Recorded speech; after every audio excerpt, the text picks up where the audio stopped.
Et on parle de cet accident, justement 24 morts, c'est le dernier bilan, cher Tidiane Diallo. Voilà, pour revenir sur les circonstances ordonnata, il s'agit d'un bus horaire en provenance de Tchoubalel-Lao dans le département de Podor qui s'est renversé à l'entrée de Louga. Les corps sans vie acheminés à la morgue de l'hôpital Amadou Sakhir Mbaye et les blessés pris en charge entre Saint-Louis et Louga, nous dit Tierno-Fall. Le bilan est très lourd. Il s'agit de 24 personnes qui ont perdu la vie dans cet accident survenu ce matin sur la route nationale numéro 2 à l'entrée de Louga. Pour le bilan définitif, on se retrouve avec 74 victimes, dont 43 blessés graves. Prise en charge et évacuée initialement au niveau de l'hôpital régional de Louga. 9 blessés légers et 22 corps sans vie sur place.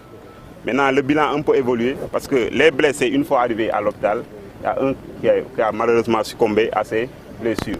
L'accident implique un bus de transport en commun en provenance de Tchoubalel-Lao dans le département de Podor pour se rendre à Dakar. Mais malheureusement, il n'est pas arrivé à destination. Babacar Sow est l'un des passagers.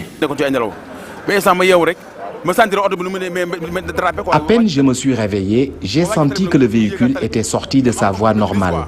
Le chauffeur a ensuite essayé de recadrer le véhicule, mais il a perdu le contrôle du volant. Après, le bus s'est renversé. J'ai vu des passagers inertes. Il y avait 3 apprentis à bord, mais ils sont morts sur le coup. Babacar s'en est sorti avec une petite blessure à la jambe, mais pour ses 2 compagnons, malheureusement, l'un a perdu la vie et l'autre figure parmi les blessés graves. J'ai des parents laoubés qui étaient à bord du véhicule avec moi. 2 frères, mais l'un d'eux a perdu la vie. Moi, je m'en suis sorti avec une blessure au pied. Mais heureusement, j'ai été pris en charge. Je rends grâce à Dieu. Je pouvais aussi y rester. Que le bon Dieu accueille au paradis les victimes. Au total, l'accident a fait 74 victimes, dont 24 décès. Les corps sans vie ont été transportés à la morgue de l'hôpital Amadou Sakhir Mbaye de Louga.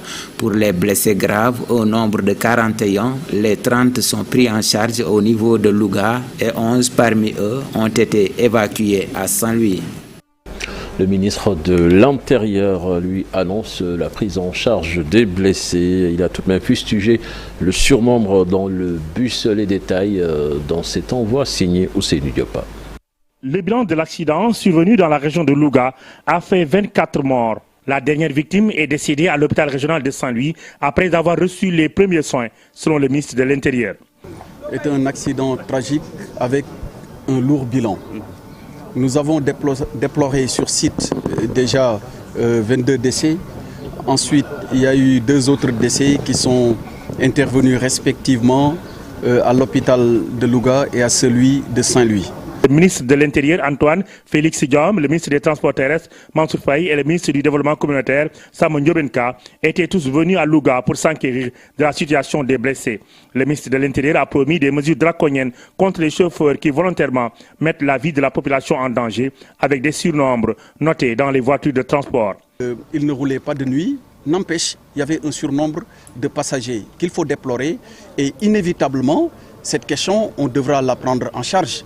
Avec les acteurs du secteur, il faudra, sur les instructions de son Excellence Monsieur le Président de la République Macky Sall, mais sous la coordination du Premier ministre, revoir cette question et cette épineuse question qui concerne le nombre de passagers à bord des véhicules. Le ministre de l'Intérieur a aussi annoncé que les blessés légers et graves seront pris en charge par l'État du Sénégal. Blessés qu'on a enregistrés lors de cet accident. Donc le plan blanc a été déclenché pour les hôpitaux de Louga et de Saint-Louis et l'ensemble des blessés a été pris en charge par la zone nord et aucune évacuation n'est allée vers Dakar ou ailleurs. À Louga, cette route est jugée très accidentogène. En moins de 6 mois, près de 50 personnes ont perdu la vie sur l'axe Nguersar-Louga. De cet accident donc tout à l'heure dans l'actu commenté, toujours dans l'actualité, Cheikh Tidiane, une nouvelle loi contre la corruption va voir le jour au Sénégal. Voilà, c'est une déclaration de Serigne Bassirou Gueye qui appelle les médias à les appuyer dans cette lutte en crédibilisant davantage ces organes qui luttent contre la corruption. Cependant, il affirme que le Sénégal est sur la bonne voie. Je vous propose de l'écouter, des propos recueillis par Ndeye Matidian et Mamadou Gueye. Il faut porter le message de la lutte contre la corruption partout au Sénégal, dans les coins, dans les recoins. Et pour cela, c'est une stratégie qui nous appartient et vous avez un rôle important à jouer. En termes de crédibilisation d'abord des organes qui luttent contre la corruption. Parce que si les organes ne sont pas crédibilisés, les citoyens n'y croiront pas. Donc aidez-nous à crédibiliser l'OFNAC, à crédibiliser les institutions et nous ferons notre travail et vous en serez satisfaits, Inch'Allah, pour bouter la corruption. Donc chaque année, il y a un rapport qui est fait. Aujourd'hui, nous sommes là pour d'abord dire, nous rappeler l'objectif qui nous avait été assigné. Nous dire en deuxième lieu, qu'est-ce que nous avons fait? C'est-à-dire où en sommes-nous? Et ensuite dire quelles ont été nos contraintes, quelles ont été nos satisfactions. Et enfin, où irons-nous? Le Sénégal est déjà très coté au niveau international parce que tous les organes qui sont recommandés par les conventions auxquelles nous sommes partis ont été institués au Sénégal. Les acteurs qui sont dans la lutte contre la corruption sont extrêmement dévoués. L'État du Sénégal a fait beaucoup d'efforts aussi en termes de nous doter de ressources humaines et financières pour mener cette activité. Il nous reste maintenant à comprendre que la lutte contre la corruption est une stratégie à long terme et que chacun a sa part et que personne ne peut se permettre de saboter la stratégie par des réflexions, par des messages. Nous avons un message que nous devons tenir ensemble, vous et nous, pour que les Sénégalais croient à cette lutte-là. Et pour cela, ça ne peut pas passer à la décrédibilisation des institutions qui les organisent. Et c'est sur ça vraiment que j'attire votre attention et je vous supplie quand même de nous aider par rapport à ça. Et puis retenez que le Premier ministre Amadou Ba va présider ce matin la rencontre de validation politique de la stratégie nationale de lutte contre la migration irrégulière et son plan opérationnel.